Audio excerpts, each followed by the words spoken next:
एक गांव में छगन अपनी पत्नी के साथ रहता था।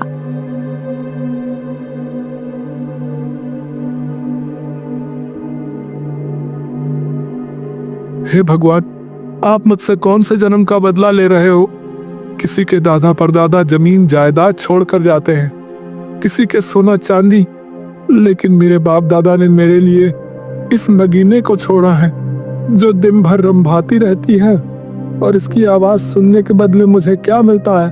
गोबर। उसकी बात सुनकर भैंस मानो खिलखिलाकर हंसती है। अरे क्यों दिन भर उस भैंस को कोसते रहते हो? कम से कम उसके गोबर से उपले तो बनते हैं, और दूध के लिए कहीं हाथ तो नहीं फैलाने पड़ते, नहीं तो दूध के भी पैसे उधार हो जाते। हाँ, तुम कहती तो ठीक हो। चलो बसंती, उठ जा, तेरे दूध देने का वक्त हो गया है री।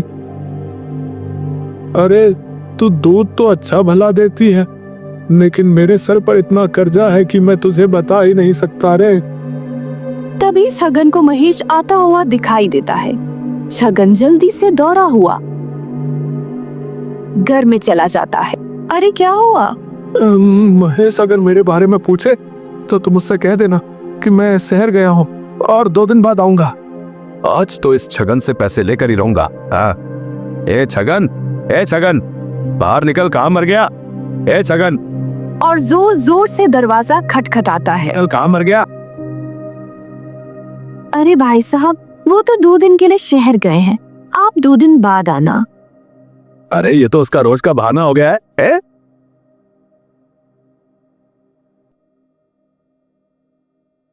छगन, मुझे पता है कि तू यहीं कहीं छुपा है। अरे कब तक ऐसे मुंह छुपा कर रहेगा? है?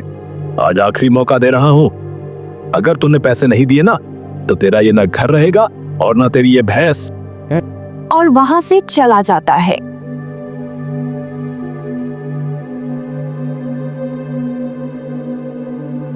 अरे कब तक सबसे मुंह छुपाए फिरते रहोगे?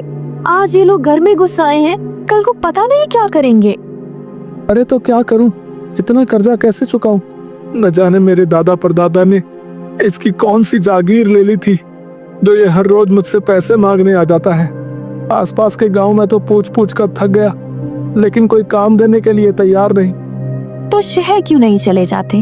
वहाँ तो बहुत सारे काम होते हैं, एक बार जाकर पूछ लो, कहीं कोई काम मिल जाए। तुम कहती हो तो मैं कल ही शहर में भी पूछ आऊंगा। हाँ,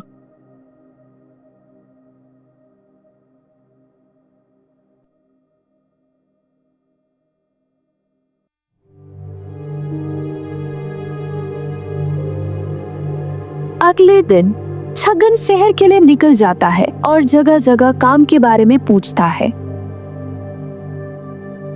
आज तो सुबह से इधर उधर भटक रहा हूँ, पर कोई फायदा नहीं। न जाने किसका मुंह देखकर निकला था।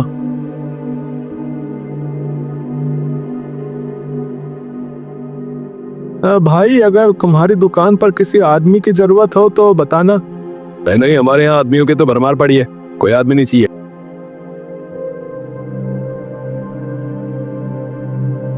तेज धूप होने के कारण छगन को चक्कर आ जाते हैं और वही गिर जाता है।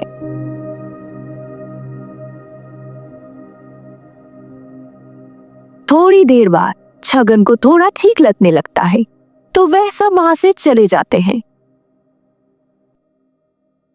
क्या हुआ भैया? छगन उस आदमी को सारी बात बताता है। वैसे मैं तुम्हें काम तो नहीं दे सकता, पर हाँ, तुम अपनी भैंसिया का दूध मुझे दे सको तो मैं दूध के बदले पैसे जरूर दे सकता हूँ। अरे हाँ, क्यों नहीं, वैसे भी मेरी भैंसिया दूध अच्छा देती है भैया। छगन शाम को घर लौट आता है। क्या हुआ, कोई काम मिला शहर में? नहीं, काम तो नहीं मिला, पर वैसे मैं तुम्हें काम तो नहीं दे सकता, पर हाँ, तुम अपनी भैंसिया का दूध मुझे दे सको तो मैं दूध के बदले पैसे जरूर दे सकता हूँ। कांता, दूध बेचकर जो भी पैसा मिलेगा वो हम कहीं भी खर्च नहीं करेंगे, और थोड़ा थोड़ा करके उस महेश के पैसे लौटाऊंगा। उसके बाद ही मेरी जान में जान आएगी।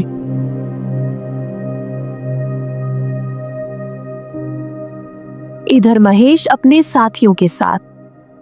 वैसे कुछ भी कहो, इस शगन को परेशान करने में मजा बहुत आता है। वो सब तो ठीक है, लेकिन इससे तुम कर्जा किस बात का मांग रहे हो भाई? उसके पिताजी ने मेरे पिताजी से 20,000 का कर्जा ले रखा था और उसे चुकाने से पहले वो स्वर्ग से सिधार गए। बस वही कर्जा मैं वसूल कर रहा हूँ, और वो भी ब्याज के साथ है। और बातें करते हुए वे छगन के घर पहुंच जाते हैं। छगन, मेरे पैसे कब लौटाएगा रे? भाई कुछ ही दिनों में दे दूंगा, कितनी बार कहूँ। कुछ दिन करते करते तो कितने ही दिन बीत गए। चलो रे।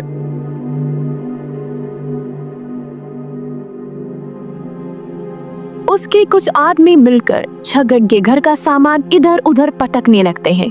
मुझे किसी से कोई मतलब नहीं, मुझे बस मेरे पैसे चाहिए, समझा? तू तो ये बता कि तू पैसे देगा या फिर तेरा बाप देने आएगा? छगन को इस बात पर बहुत गुस्सा आता है, लेकिन वो कुछ नहीं कहता है। अभी तो जा रहा हूँ, लेकिन जल्दी ही वापस आऊंगा।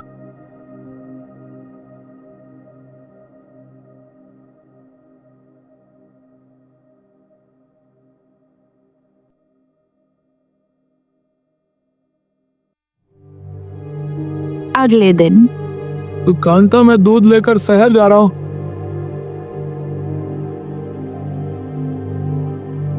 और शहर पहुंच जाता है। अरे भाई, कल तुमसे बात हुई तो थी दूध के बारे में। ये लो, पूरा डिब्बा भरा हुआ है। अरे वाह, ये दूध तो बहुत ताजा और गाढ़ा है। वहाँ मेरी बसंती का दूध बहुत अच्छा है। ये लो, तुम्हारी भैंस बसंती के दूध के पैसे।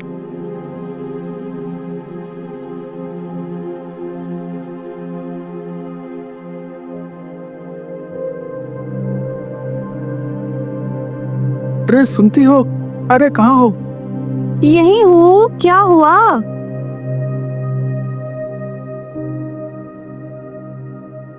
ये लो, ये पैसे संभाल कर रख लेना।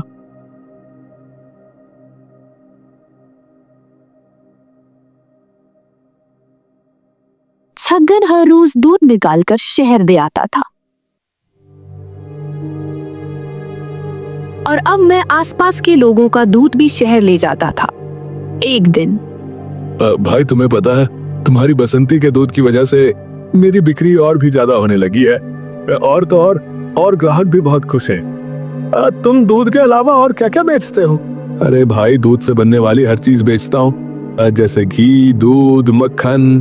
क्या शहर में घी भी बिकता है? हमारे यहाँ बहुत सारा घी रखा है, तुम कहो तो ले आओ कल। अरे हाँ, क्यों नहीं, नेकी और पूछ पूछ, इससे मेरा और तुम्हारा, हम दोनों का फायदा होगा भैया।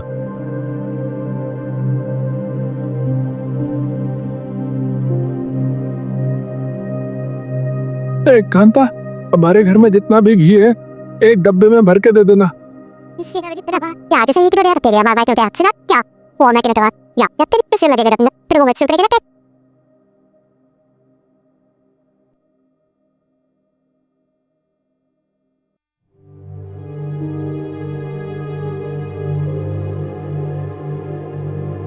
अगले दिन छगन दूध के साथ घी भी ले जाता है।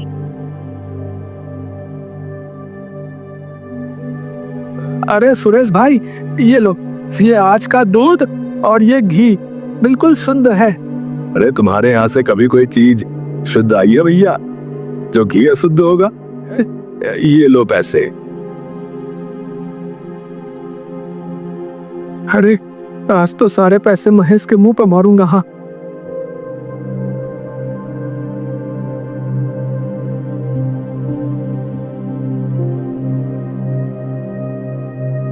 अरे वो देखो, ये छगन आज इतनी ताव में क्यों आ रहा है? जरूर फिर से उधारी मांगने आया होगा।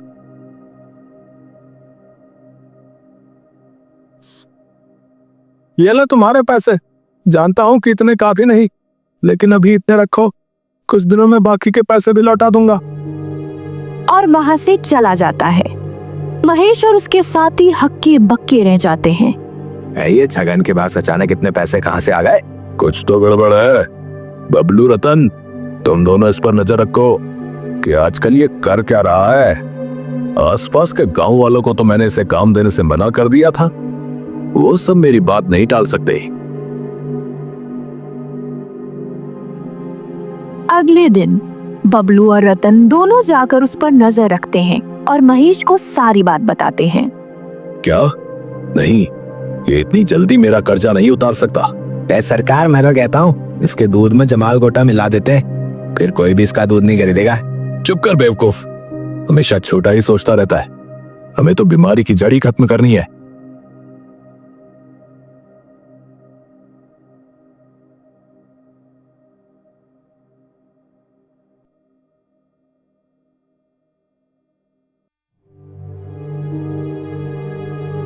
ये ले रतन, जा और जाकर उस भैंसिया के चारे में ये दवाई मिला दे, जिससे वो भैंस तड़प तड़प कर मर जाएगी। शाम को रतन और बबलू दोनों जाकर बंसती के चारे में दवाई डाल देते हैं। अगले दिन, अजी सुनिए, ये बसंती को क्या हुआ? उसने ही नहीं।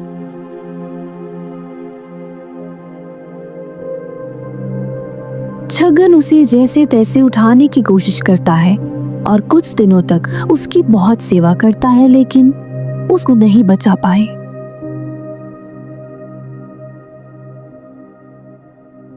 क्या हुआ भाई? कुछ दिनों से दूध नहीं आ रहा? अरे भाई, वो मेरी बसंती, वो मुझे हमेशा के लिए छोड़कर चली गई भैया। छगन बहुत उदास रहने लगता है।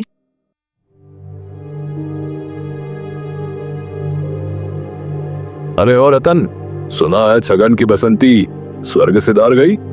हाँ सरकार, वो जो आपने दवाई दी थी ना, बस उसी का कमाल है। आज बताता हूँ उस छगन को। उस दिन बहुत इतरा रहा था ना।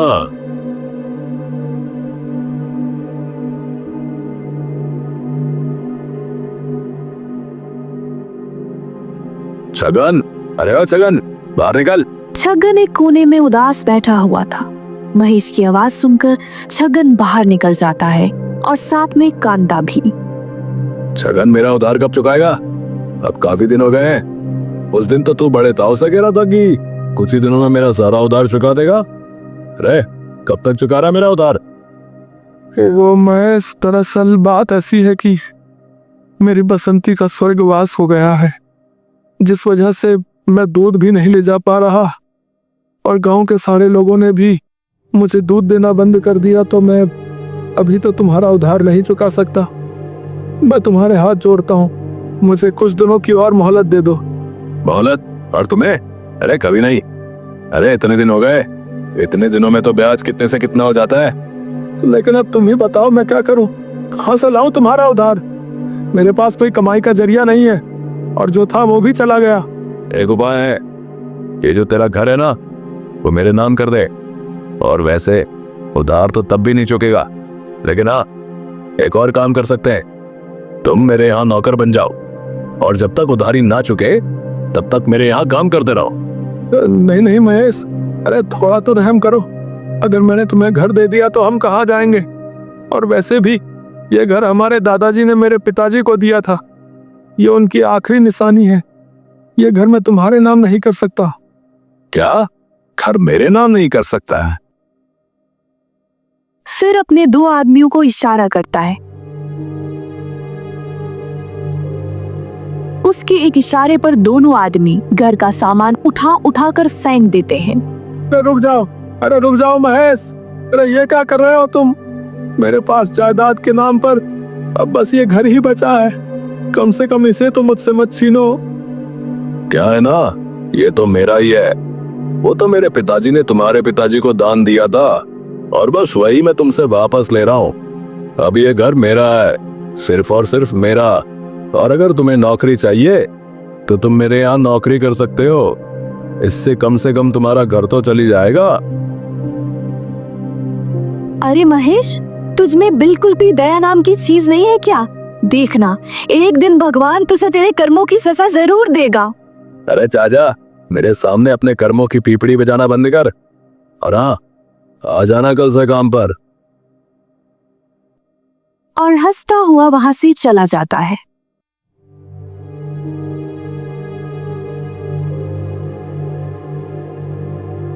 अरे छगन, जा जाकर गायों को चारा डाल दे और उसके बाद खेत पर जाकर सब्जी भी ले आना। है कितना इतना रहा था 4 पैसे कमा कर, अब आ गए ना पैर जमीन पर।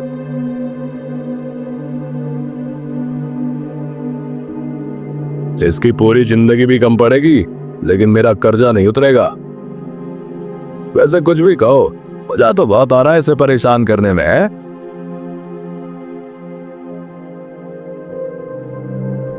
बसंती के जाने के बाद हमारी क्या हालत हो गई है। भले ही मैं उसे दिन भर ताने मारता था, लेकिन थी तो वो मेरी साथी ही।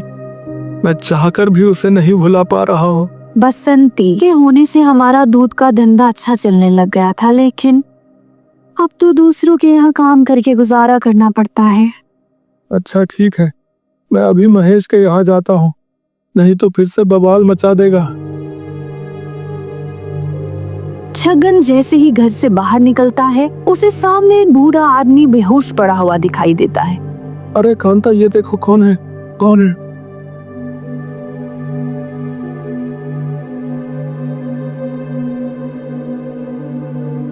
और होश में आने पर बाबा आप कौन हो? आदमी जैसे ही आंखें खोलता है, उसकी नजर सीधी छगन के पिताजी की तस्वीर पर जाती है। ये कौन है? ये मेरे पिताजी हैं, हीरालाल जी। क्या हीरालाल जी? ये तो यहाँ सेठ हुआ करते थे ना।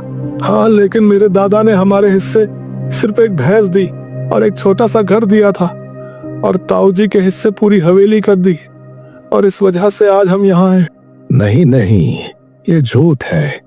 मैं तुम्हारे दादा परदादाओं के यहाँ मुंशी रह चुका हूँ, और लालच में आकर तुम्हारे ताऊ जी के साथ मिलकर मैंने तुम्हारे दादा की वसीयत बदल दी थी बेटा।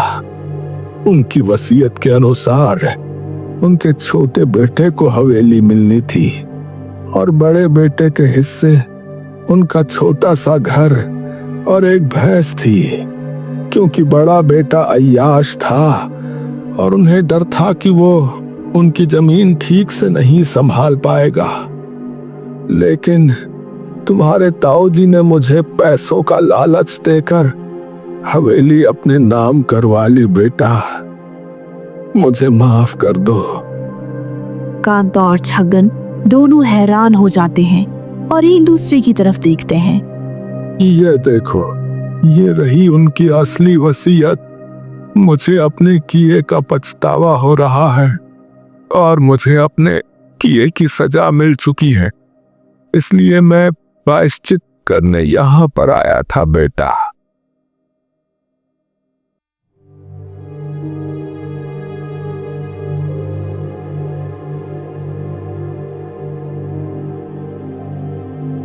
आ गया तो ये ले पावड़ा, और खेत में कुआं खोद दे। और ये बूढ़ा कौन है रे? भगा इसे यहाँ से। हमारे यहाँ इन जैसे लोगों के लिए जगह नहीं है। बस इस हवेली पर मेरे पिताजी का हक था, ना कि तुम्हारे। क्या बकवास कर रहा है? मैं बचपन से इस हवेली में रह रहा हूँ। लेकिन हवेली पर तो हक मेरा भी था, और वो हक हमसे तुम्हारे पिताजी ने छीना। फिर बूढ़ा आदमी पूरे गांव को सारी बात बताता है। अरे ऐसे कैसे? मैं अभी सरपंच के पास जाऊंगा। सरपंच जी को मैंने पहले ही बता दिया है, और ये रही वसीयत।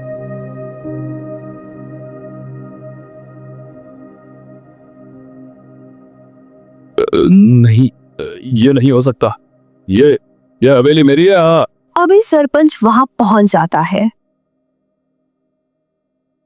नहीं महेश, छगन सच कह रहा है। इस वसीयत के हिसाब से ये हवेली छगन की है, ना कि तुम्हारी। देखा महेश, देखा, तूने मेरे साथ कितना बुरा किया, और जो तूने मेरे साथ किया था वही अब तुझे वापस मिल रहा है, वो भी सूद समेत। इसे ही कहते हैं, जो बोओगे वही काटोगे। अब भुगत। इसके बाद छगन और कांता एक नई भैंस लाते हैं और खुशी खुशी अपनी सादगी भरी जिंदगी जीने लगते हैं।